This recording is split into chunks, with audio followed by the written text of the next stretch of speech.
क्या पाकिस्तान अंतर्राष्ट्रीय आतंकवादी मसूद अजहर की मौजूदगी पर दुनिया की आंखों में धूल झोंक रहा है?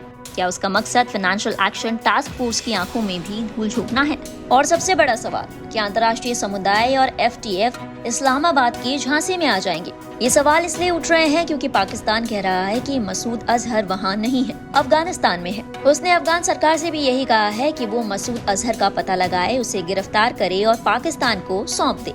उधर तालिबान सरकार ने न केवल मसूद अजहर के अफगानिस्तान में होने से इनकार किया है, बल्कि उसने काफी तल्खी से ये भी कहा कि इस तरह का खूंखार और अंतर्राष्ट्रीय आतंकवादी पाकिस्तान में ही रह सकता है, जहां वो अब तक रहता आया है। कहा जाता है कि अफगानिस्तान सरकार का रिमोट कंट्रोल पाकिस्तान के हाथ में है, क्योंकि उसके ज्यादातर मंत्री पाकिस्तानी खुफिया एजेंसी इंटर सर्विस इंटेलिजेंस यानी ISI की सिफारिश पर रखे गए हैं। तालिबान को हथियार, प्रशिक्षण, पैसा सब कुछ पाकिस्तान ने दिया है। जब आतंकवाद को उखाड़ फेंकने और उसामा बिन लादेन को पकड़ने के लिए अमेरिकी सेना अफगानिस्तान पहुंची, तो पाकिस्तान ने तालिबान को अपने यहाँ पनाह दी।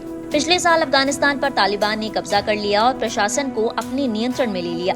अब मसूद अजहर के सवाल पर दोनों में छनी हुई दिखती है, जो सिर्फ दिखावा है। दरअसल फाइनेंशियल एक्शन टास्क फोर्स की अगली तिमाही बैठक अक्टूबर में होनी है।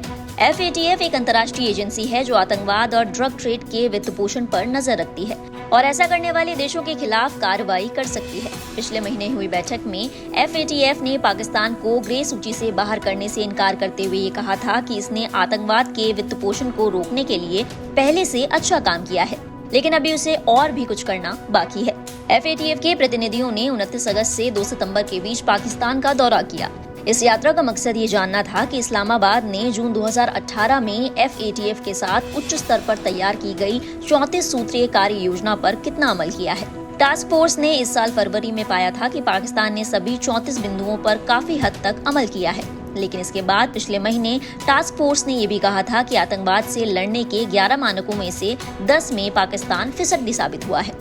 अगर मसूद अजहर पाकिस्तान में पाया गया तो पाकिस्तान एक बार फिर से ग्रे लिस्ट में ही रह जाएगा। इसलिए उसने ये हवा फैलाना शुरू कर दिया है कि अंतर्राष्ट्रीय आतंकवादी पाकिस्तान में नहीं है। अब वह FATF से कह सकेगा कि उसकी सरजमीन पर ना तो कोई आतंकवादी है और ना ही वो ऐसे किसी तत्व को मदद या संरक्षण देता है। तालिबान के साथ दिक्कत ये है कि वो आतंकवादी संगठन अल-कायदा के सरगना अयमान अल-जवाहिरी के अफगानिस्तान में मारे जाने के कारण बुरी तरह फंस गया है। अमेरिका के साथ साथ 2020 में हुए दोहा समझौते के तहत तय हुआ था कि अफगानिस्तान किसी आतंकवादी को अपने यहाँ शरण नहीं देगा। जवाहिरी के मारे जाने के बाद तालिबान पर दोहा समझौता तोड़ने का आरोप लगा और उसने ये कहना शुरू कर दिया कि जवाहिरी का शव नहीं मिला है। यदि मसूद अजहर के अफगानिस्तान में होने की बात साबित हो गई तो तालिबान पर दोहा समझौता तोड़ने का आरोप एक बार फिर लगेगा। ऐसे में उसे किसी देश से कूटनीतिक या आर्थिक सहयोग नहीं मिलेगा। IMF या विश्व बैंक से कर्ज मिलना तो बहुत दूर की बात है।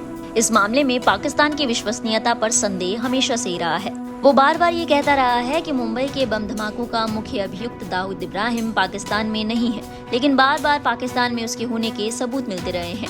ऐसे में मसूद अजहर के पाकिस्तान में नहीं होने की बात को शायद ही कोई देश स्वीकार कर लेगा, खासकर तब जब अफगानिस्तान ने इससे इनकार कर दिया हो। भारत के लिए ये मामला बहुत महत्वपूर्ण इसलिए है क्योंकि भारत ने काफी मशक्कत के बाद 2020 में संयुक्त राष्ट्र के अंतर्राष्ट्रीय आतंकवादियों की सूची में मसूद अजहर का नाम शामिल करवाया था। उसके बाद ही पाकिस्तान पर दबाव बढ़ा और भारत के पाकिस्तान प्रायोजित आतंकवादी वारदातों में कमी उसके बाद ही आई है। यदि अफगानिस्तान में मसूद अजहर के नहीं होने की बात साबित हो गई तो FATF की अगली बैठक में भी पाकिस्तान ग्रे लिस्ट से बाहर नहीं हो पाएगा और पाकिस्तान के लिए ये एक बड़ा झटका होगा।